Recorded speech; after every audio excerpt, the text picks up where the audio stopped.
നമസ്കാരം, സ്വാഗതം എല്ലാ പ്രേക്ഷകർക്കും ന്യൂസ് തിയേറ്ററിലേക്ക്. നിയമസഭയിൽ ഇന്ന് ഹർത്താലുമായി ബന്ധപ്പെട്ട വളരെ ആരോഗ്യകരമായ ചർച്ചയാണ് നിയമസഭയിൽ നടന്നത്. നമ്മൾ എന്നും കാണുന്നത് പോലെ പ്രതിപക്ഷത്തിന്റെ വലിയ പ്രതിഷേധമോ ഭരണപക്ഷത്തിന്റെ പരിഹസിച്ച് തള്ളലോ ഒന്നും ഉണ്ടായിട്ടില്ല. എല്ലാ അംഗങ്ങളും ചോദ്യങ്ങൾ ചോദിക്കുന്നു, കൃത്യമായിട്ടുള്ള മറുപടി അതിൽ നൽകുകയും ചെയ്യുന്നു. ഇന്ന് ആ നിയമസഭയിൽ ഉണ്ടായിട്ടുള്ള ചില പ്രധാനപ്പെട്ട സംഭവങ്ങളാണ് നമ്മൾ ന്യൂസ് തിയേറ്ററിൽ പരിശോധിക്കുന്നത്. അതിലാദ്യം മഞ്ചേശ്വരം, കാസർഗോഡ് ഭാഗങ്ങളിൽ വർഗീയ കലാപത്തിന് ശ്രമമുണ്ടാകുന്നുവെന്ന മുഖ്യമന്ത്രിയുടെ ഒരു പരാമർശമാണ്. സംസ്ഥാനം ഭരിക്കുന്ന ഒരു മുഖ്യമന്ത്രി ഒരു ജില്ലയിലെ പ്രദേശങ്ങളിൽ ആസൂത്രിതമായി വർഗീയ കലാപത്തിന് ശ്രമം നടക്കുന്നുണ്ട് എന്ന് പറയുമ്പോൾ നമ്മളത് ഗൗരവത്തിൽ തന്നെ കാണണം. കാരണം വെറുതെ ഉള്ള ഒരു പറച്ചിലായിരിക്കില്ല. നിയമസഭയിൽ തന്നെ അദ്ദേഹം നൽകിയിട്ടുള്ള ഒരു മറുപടി കൂടിയാണത്. കൃത്യമായ വിവരത്തിന്റെ അടിസ്ഥാനത്തിൽ തന്നെ ആയിരിക്കും. എന്തുകൊണ്ടാണ് മുഖ്യമന്ത്രി അത്തരം പറഞ്ഞത്, എന്താണ് യഥാർത്ഥത്തിൽ മഞ്ചേശ്വരത്ത് നടക്കുന്നത് എന്നടക്കമുള്ള കാര്യങ്ങളാണ് നമ്മൾ പരിശോധിക്കുന്നത്. കഴിഞ്ഞ കുറേ നാളുകളായി കേരളം ചർച്ച ചെയ്തുകൊണ്ടിരിക്കുന്ന, അല്ലെങ്കിൽ പലവിധ വാർത്തകളായി നമ്മുടെ മുന്നിൽ വന്നുകൊണ്ടിരിക്കുന്ന ഒരു കാര്യം തന്നെയാണിത്. എന്തായാലും നമുക്കിന്ന് മുഖ്യമന്ത്രി നിയമസഭയിൽ എന്നെ നെല്ലിക്കുന്ന MLA ചോദ്യത്തിന് നൽകിയ മറുപടി ആദ്യം കേൾക്കാം. കാസർഗോഡ് മഞ്ചേശ്വരം ഭാഗത്ത് ബോധപൂർവമായ ചില നീക്കങ്ങൾ നടക്കുന്നുണ്ട് എന്നത് നാം ഗൗരവമായി കാണേണ്ടതായിട്ടുണ്ട്. വർഗീയ സംഘർഷങ്ങൾ ഉയർത്തിക്കൊണ്ടുവരാൻ കഴിയുമോ എന്ന ശ്രമമാണ്. അത് ബോധപൂർവമാണ്. നമ്മുടെ സമൂഹത്തിൻ്റെ മതനിരപേക്ഷ സ്വഭാവം തകർക്കാൻ വേണ്ടിയുള്ള ബോധപൂർവ നീക്കം. അതുമാത്രമല്ല, വർഗീയ സംഘർഷത്തിലൂടെ മറ്റു പ്രദേശങ്ങളിൽ ലാഭം നേടിയ ശക്തികളുണ്ട്. അപ്പോൾ ഇത് തങ്ങൾക്ക് കരുത്ത് വർദ്ധിപ്പിക്കാൻ നല്ലൊരു കാര്യമാണെന്ന് അക്കൂട്ടർ കണക്കൂട്ടുന്നുമുണ്ട്.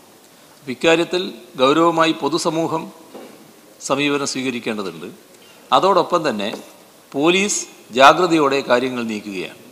അതീവ ഗൗരവമായ നടപടികൾ തന്നെ പോലീസ് അവിടെ എടുത്തു വരികയാണ്. അദ്ദേഹം സൂചിപ്പിച്ച പ്രത്യേകമായ ആ ആക്രമണ സംഭവം, അതിൻ്റെ വിശദാംശങ്ങൾ എന്താണെന്ന് പരിശോധിച്ച് ആവശ്യമായ നടപടികൾ സ്വീകരിക്കാം. ഇതാണ് മുഖ്യമന്ത്രി ഇന്ന് നിയമസഭയിൽ നൽകിയിട്ടുള്ള മറുപടി. നമുക്ക് മഞ്ചേശ്വരത്തെയും കാസർഗോട്ടെയും സമീപകാല സംഭവങ്ങൾ ഓരോന്നായി എടുത്ത് പരിശോധിക്കാം. എന്തുകൊണ്ടായിരിക്കാം ഇത്തരമൊരു നിഗമനത്തിലേക്ക് മുഖ്യമന്ത്രി എത്തിയിട്ടുണ്ടാവുക എന്ന്.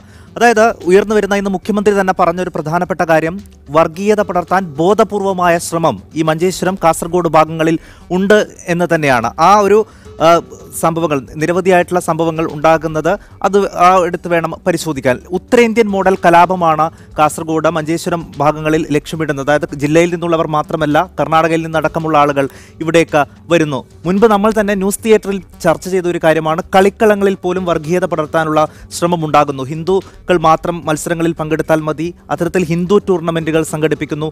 അതിനത് വലിയ വാർത്തയായതും വിഷയമായതും ചർച്ചയായതുമാണ്. നമ്മൾ തന്നെ അത് മുമ്പ് ന്യൂസ് തിയേറ്ററിൽ തന്നെ അവതരിപ്പിച്ചതുമാണ്. അപ്പോൾ ഇത്തരം ശ്രമങ്ങൾ പോലും ഇത്തരം കലാപമുണ്ടാക്കാനുള്ള ഒരു നീക്കത്തിന്റെ ഭാഗമായിട്ടാണ് എന്നാണ് പറയുന്നത്.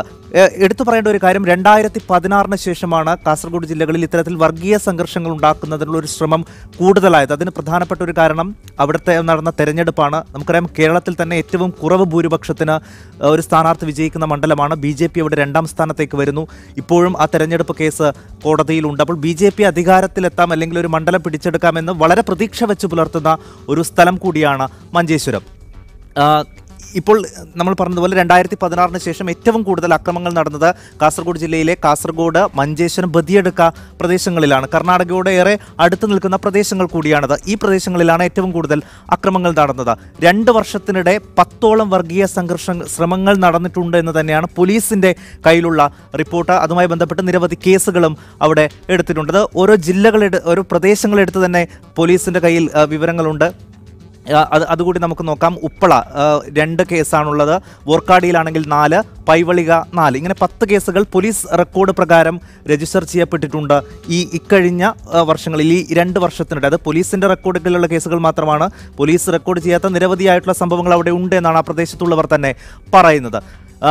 ജനുവരി 3 കേരളത്തിൽ വലിയ സംഘർഷമുണ്ടായ ശബരിമല കർമ്മസമിതി പ്രഖ്യാപിച്ച ഹർത്താലിൽ ഒരുപക്ഷെ ഏറ്റവും കൂടുതൽ സംഘർഷങ്ങളുണ്ടായ ഒരു പ്രദേശവും ഈ മഞ്ചേശ്വരം തന്നെയാണ്. ആ ദിവസം മാത്രം 31 കേസുകൾ മഞ്ചേശ്വരത്ത് മാത്രം രജിസ്റ്റർ ചെയ്തു എന്നാണ് പോലീസിന്റെ പക്കലുള്ള കണക്ക്. ജില്ലയിലാകമാനം വലിയ സംഘർഷം അന്ന് ഉണ്ടാവുകയും ചെയ്തു. ജില്ലയിലാകമാനം 2871 പേർക്കെതിരെ അന്നേ ദിവസത്തെ ഹർത്താലുണ്ടായ സംഘർഷത്തിന്റെ പേരിൽ കേസെടുത്തിട്ടുണ്ട്. അതോടൊപ്പം തന്നെ നിരവധിയായിട്ടുള്ള കേസുകൾ. അടുത്ത വളരെ പ്രധാനപ്പെട്ട ഒരു കാര്യമാണ്, ഇവിടെ അക്രമികളായി വരുന്നത് കർണാടകയിൽ നിന്നുള്ള സംഘപരിവാർ പ്രവർത്തകരാണ് എന്നുള്ളതാണ്. നേരത്തെ നമ്മൾ പറഞ്ഞ കളിക്കളങ്ങളിൽ വർഗീയത എന്ന് പറയുന്ന അല്ലെങ്കിൽ ഈ ഹിന്ദു ടൂർണമെന്റുകളൊക്കെ നടക്കുമ്പോൾ അവിടെ അതിനൊക്കെ നേതൃത്വം കൊടുക്കുന്നത് കേരളത്തിലെ BJP നേതാക്കളല്ല, കർണാടകയിൽ നിന്ന് വരുന്ന BJP നേതാക്കളാണ്. അവർ വർഗീയപരമായിട്ടുള്ള പ്രസംഗങ്ങൾ നടത്തുന്നു, അതിനുശേഷം അവർ തിരിച്ചു പോവുകയും അവിടെ ഒരു സംഘർഷത്തിന്റെ വിത്തിട്ട് പോവുകയാണ് അത്തരത്തിലുള്ള ആളുകൾ ചെയ്യുന്നത്. ഇവിടെ നടക്കുന്ന അക്രമ സംഭവങ്ങൾ എടുത്ത് പരിശോധിക്കുമ്പോഴും അതിൽ പ്രതികളായിട്ട് വരുന്നത് കർണാടകയിൽ നിന്നുള്ള ആളുകൾ തന്നെയാണ്. പക്ഷേ ഈ കേസുകളിൽ പ്രതികളാകുന്നതാകട്ടെ ജില്ലയിൽ നിന്നുള്ള യുവാക്കളാണ്. അതിൽ തന്നെ ഒരു ആക്ഷേപം ഉന്നയിക്കുന്നത് പോലീസ് നൽകുന്ന ലിസ്റ്റ് പ്രകാരം അല്ലെങ്കിൽ ഈ പാർട്ടി നേതാക്കൾ നൽകുന്ന ലിസ്റ്റ് പ്രകാരമാണ് പോലീസ് പ്രതികളുടെ പട്ടിക തയ്യാറാക്കുന്നത് എന്നാണ്. മറ്റൊരു പ്രധാനപ്പെട്ട കാര്യം, പ്രതികളാക്കപ്പെടുന്നവരിൽ കൂടുതലും 20 വയസ്സിൽ താഴെയുള്ള ദളിത് യുവാക്കളാണ്. അതായത് ഇവർ പ്രതികളാക്കാൻ വേണ്ടി നിർബന്ധിതരാവുകയാണ്. ഈ നേതാക്കൾ നൽകുന്ന ലിസ്റ്റ് പ്രകാരം പോലീസ് ഒരു പ്രതിപട്ടിക തയ്യാറാക്കുന്നു, അവരെ അറസ്റ്റ് ചെയ്യുന്നു. അപ്പോഴും കർണാടകയിൽ നിന്നടക്കം എത്തിയിട്ടുള്ള യഥാർത്ഥ പ്രതികൾ അവർ വെളിച്ചത്തേക്ക് വരാതിരിക്കുന്നു, അവർ സംഘർഷങ്ങൾ നടത്തി തിരിച്ചു പോകുന്ന ഒരു സ്ഥിതി ഉണ്ടാകുന്നു. ഒപ്പം തന്നെ ഇവർക്ക് അവിടെ രാഷ്ട്രീയ അഭയം ഒരുക്കുന്ന ഒരു കാഴ്ച കൂടിയുണ്ട്. ഇനി രണ്ട് പ്രധാനപ്പെട്ട സംഭവങ്ങളാണ് ഒരുപക്ഷെ കേരളം ഒന്നടങ്കം ഈ കാസർഗോഡ് മഞ്ചേശ്വരം ഭാഗത്തുണ്ടായിട്ടുള്ള ഈ സംഘർഷം ചർച്ച ചെയ്തത്. അതിലൊന്ന് റിയാസ് മൗലവി വധമാണ്. 2017 മാർച്ച് 21 യാതൊരു പ്രകോപനവുമില്ലാതെ പള്ളിയിൽ പ്രാർത്ഥന നടത്തിക്കൊണ്ടിരിക്കെ റിയാസ് മൗലവി അതിക്രൂരമായി കൊല ചെയ്യപ്പെടുന്നത്. പള്ളിയിൽ പ്രാർത്ഥന നടത്തിക്കൊണ്ടിരിക്കുകയാണ് അദ്ദേഹം വെട്ടേറ്റ് കൊല ചെയ്യപ്പെടുന്നത്. അദ്ദേഹം ഏതെങ്കിലും തരത്തിലൊരു രാഷ്ട്രീയ പാർട്ടിയുമായോ സംഘടനകളുമായോ ഒന്നും ബന്ധപ്പെട്ട് പ്രവർത്തിക്കുന്ന ഒരാളല്ല. അദ്ദേഹത്തിൻ്റെ കൊലപാതകം 2 ദിവസത്തിനകം തന്നെ അതിൻ്റെ പ്രതികളെ പിടികൂടുന്നു. 3 RSS പ്രവർത്തകർ ആ കേസിൽ പ്രതികളാവുകയാണ്. അവർ തന്നെ കൊടുത്തൊരു മൊഴി പ്രകാരം തങ്ങൾക്ക് അദ്ദേഹവുമായി യാതൊരു വിധത്തിലുമുള്ള പ്രശ്നങ്ങളോ പ്രതികാരമോ ഒന്നും തന്നെ ഇല്ല എന്നാണ്. പിന്നീട് ഇപ്പോൾ ഏറ്റവും അടുത്ത് ഈ ഹർത്താൽ ദിനത്തിൽ കരീം മൗലവി എന്ന് പറയുന്ന ഒരു മദ്രസാധ്യാപകനും ക്രൂരമായി വെട്ടേൽക്കുകയാണ്. അദ്ദേഹത്തെയും കൊല ചെയ്യാൻ തന്നെയായിരുന്നു അക്രമി സംഘത്തിൻ്റെ തീരുമാനം. അദ്ദേഹം കാസർഗോഡ് ബായാട് സ്വദേശിയാണ്. ഇപ്പോഴും ഗുരുതരാവസ്ഥയിൽ തന്നെയാണ്. തീവ്രപരിചരണ വിഭാഗത്തിൽ തന്നെ മംഗലാപുരം ആശുപത്രിയിൽ അദ്ദേഹം കഴിയുകയാണ്. അപ്പോൾ ഇതാണ് അവിടുത്തെ ഒരു നിലവിലെ ഒരു സാഹചര്യം എന്നുള്ളത്. ഒരു മദ്രസാധ്യാപകൻ കൊല്ലപ്പെടുകയും ഒരാൾ ഗുരുതരമായിട്ടുള്ള പരിക്കുകളോടെ ഇപ്പോൾ ആശുപത്രിയിൽ ചികിത്സയിലായിരുന്നു. ഏകദേശം 50-ലധികം ആളുകളാണ് അദ്ദേഹത്തെ ആക്രമിക്കാൻ എത്തിയതെന്നാണ്. ബൈക്കിലെത്തിയ സംഘം 50-ലധികം വരുന്ന ആളുകളുണ്ട്. അവിടെയുള്ള പ്രദേശവാസികൾ പറയുന്നൊരു കാര്യം, ഹർത്താലുമായി ബന്ധപ്പെട്ട് ഒരിക്കലും സംഘർഷത്തിലേക്ക് നീങ്ങരുതാത്ത ഒരു പ്രദേശമായിരുന്നു അത്. ഈ ശബരിമല വിഷയവും ഒരിക്കൽ പോലും ചർച്ചയാവുകയോ അല്ലെങ്കിൽ അതിനെതിരെ പ്രതിഷേധങ്ങൾ നടക്കുകയോ അതിൽ ഏതെങ്കിലും തരത്തിൽ മറിച്ചൊരു അഭിപ്രായം പറയുകയോ ഒന്നും ആ നാട്ടുകാർ ചെയ്തില്ല. പക്ഷേ ഈ വിഷയം ഉയർത്തിക്കൊണ്ട് കൃത്യമായൊരു ആസൂത്രണത്തോടെ അല്ലെങ്കിൽ അവിടെ കലാപം ഉണ്ടാക്കണമെന്നുള്ള ആസൂത്രണത്തോടെ അവിടെ സംഘർഷം ഉണ്ടാക്കുന്നുവെന്നാണ്. അപ്പോൾ കരീം മൗലവി ഇപ്പോഴും തീവ്രപരിചരണ വിഭാഗത്തിൽ ചികിത്സയിലാണ്. അതിൽ 5 BJP പ്രവർത്തകർ പിടിയിലായിട്ടുണ്ട്. പക്ഷേ പ്രധാനപ്പെട്ട പ്രതികളെ ഇപ്പോഴും പിടികൂടിയിട്ടില്ല എന്നും വരുന്നു. 50 അംഗ അക്രമി സംഘമാണ് അവരെ ആക്രമിച്ചത്. ഇതാണ് ഇപ്പോൾ നിലവിലെ അവിടുത്തെ സാഹചര്യം എന്നുള്ളത്. നമുക്കിനി ചില പ്രതികരണങ്ങളിലേക്ക് കൂടി പോകേണ്ടതുണ്ട്. രാഷ്ട്രീയ പാർട്ടികൾ പരസ്പരം ആരോപണങ്ങൾ ഉന്നയിക്കുമ്പോഴും CPM-ഉം അല്ലെങ്കിൽ മുസ്ലിം ലീഗും പറയുന്നത് ഇതൊരു വർഗീയ സംഘർഷം ഉണ്ടാക്കിയ ഒരു ഉത്തരേന്ത്യൻ മോഡൽ പരീക്ഷിച്ച് സീറ്റ് നേടാനുള്ള BJP-യുടെ ശ്രമം എന്നാണ്. എന്തായാലും ഇന്ന് ഈ വിഷയം നിയമസഭയിൽ ചോദ്യമായി ഉന്നയിച്ചത് കാസർഗോഡ് MLA ആയ NA നെല്ലിക്കുന്നാണ്. അദ്ദേഹം ഈ വിഷയവുമായി ബന്ധപ്പെട്ട് പറയുന്ന കാര്യങ്ങൾ എന്താണെന്ന് നോക്കാം. BJP കുറേ കാലമായി കാണുന്ന ഒരു സ്വപ്നമാണ് കാസർഗോഡും അതുപോലെ തന്നെ മഞ്ചേശ്വരവുമൊക്കെ ജയിച്ചു വരിക എന്നത്. സ്വപ്നമാണ്. അപ്പോൾ അതിന് അവർ എന്ത് വേണമെങ്കിലും ചെയ്യും.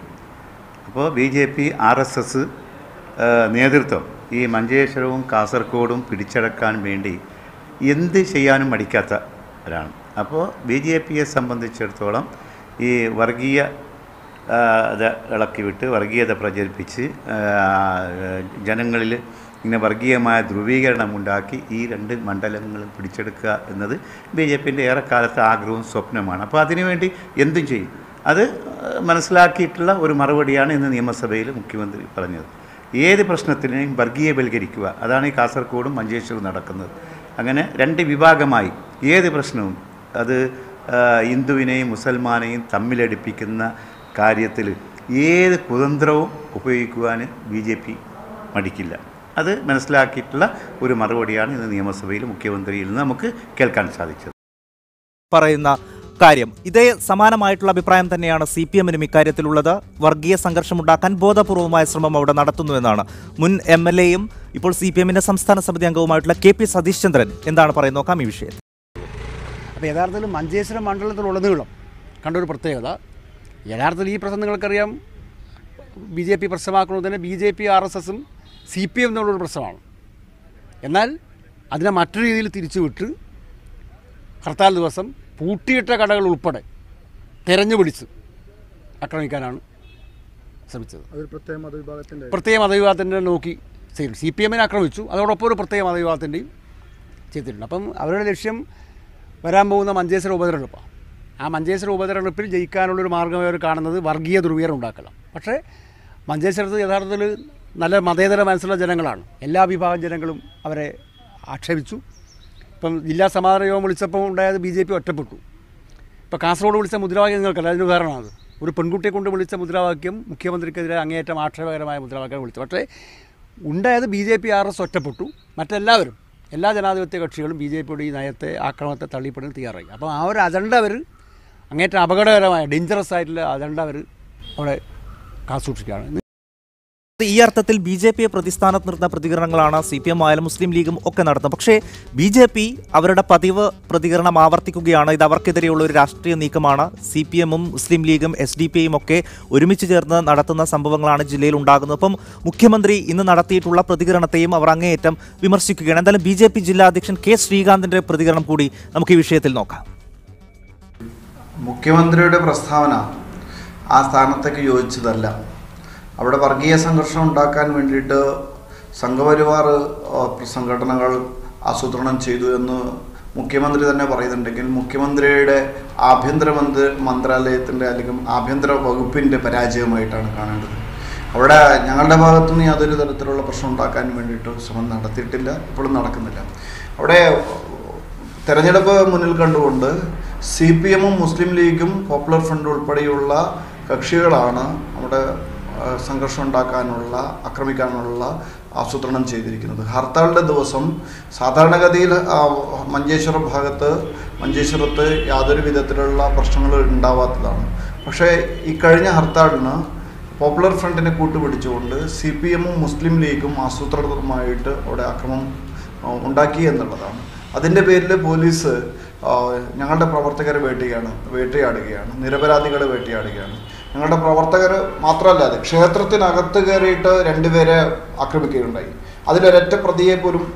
ഇതാണ് BJPയുടെ ഇക്കാര്യത്തിലുള്ള നിലപാട് എന്ന് പറയുന്നത്. പക്ഷേ എന്തായാലും പോലീസ് അതീവ ജാഗ്രത പാലിക്കേണ്ട ഒരു സാഹചര്യമാണ് കാസർഗോഡുള്ളത്.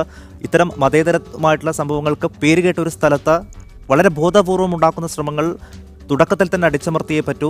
ചെറിയൊരു തീപ്പൊരി വീണാൽ അത് ആളിക്കത്താൻ ഇടയാക്കുന്ന ഒരു പ്രദേശം കൂടിയാണ്. ആ അർത്ഥത്തിലുള്ളൊരു സംരക്ഷണ കവചം നമ്മുടെ സർക്കാരും പോലീസും അവിടെ പുലർത്തണം. ആ ജാഗ്രത ജനങ്ങളുടെ ഭാഗത്തും ഉണ്ടാകണം എന്നാണ് ഇന്നത്തെ സംഭവങ്ങൾ നമ്മളെ ഓർമ്മിപ്പിക്കുന്നത്.